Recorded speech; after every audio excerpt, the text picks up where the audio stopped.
ఈరోజు నేను మాచర్లకు వచ్చినప్పుడు అఖండ స్వాగతం పలికిన సోదరి సోదరమణులందరికీ స్వాగతం సుస్వాగతం. మీ ఉత్సాహం చూస్తే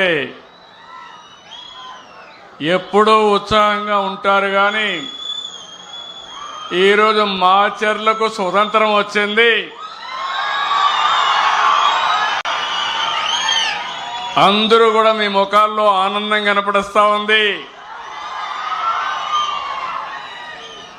ఈ ఆనందం శాశ్వతంగా ఉండాలని కోరుకుంటున్నాను. నిలబెట్టే బాధ్యత మాచర్ల ప్రజానీకం ఉంది. అవునా కాదా అని మిమ్మల్ని అడుగుతున్నా.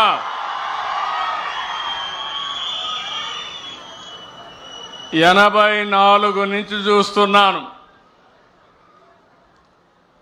ఆ రోజు ఎక్కడో రాజీవ్ గాంధీని హత్య చేస్తే మాచర్లలో ఉండే రౌడీలు ముఠా నాయకులు ఇక్కడ ప్రజల ఆస్తుల్ని విధ్వంసం చేశారు. అవునా కాదా అని మిమ్మల్ని అడుగుతున్నా. ఈ మాచర్లలో ఇటీవల కాలంలో ప్రజాస్వామ్యం లేదు, ఎన్నికలు లేవు. వీళ్ళు ఎట్ట తయారంటే చరిత్రలో కొంతమంది డిక్టేటర్లు ఉంటారు.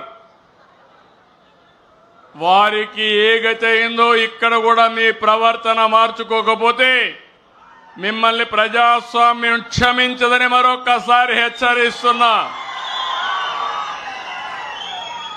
ఇన్ని సంవత్సరాల అనుభవం ఉండే నేను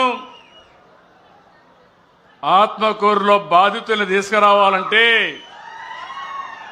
ఇక్కడికి తీసుకురాలేక విజయవాడలో క్యాంపు పెట్టి, గుంటూరులో క్యాంపు పెట్టి, నేను రావాలంటే మా ఇంటికి ఆ రోజు తాళ్లు కట్టి రానీయకుండా చేశారు. ఆ రోజే చెప్పా, నా ఇంటికి తాళ్లు కట్టారు కానీ మీ మెడకు ఉరి తాళ్లు వేసుకున్నారు, జాగ్రత్తగా ఉండమని అప్పుడే చెప్పాను. Please subscribe to Leo News for more videos.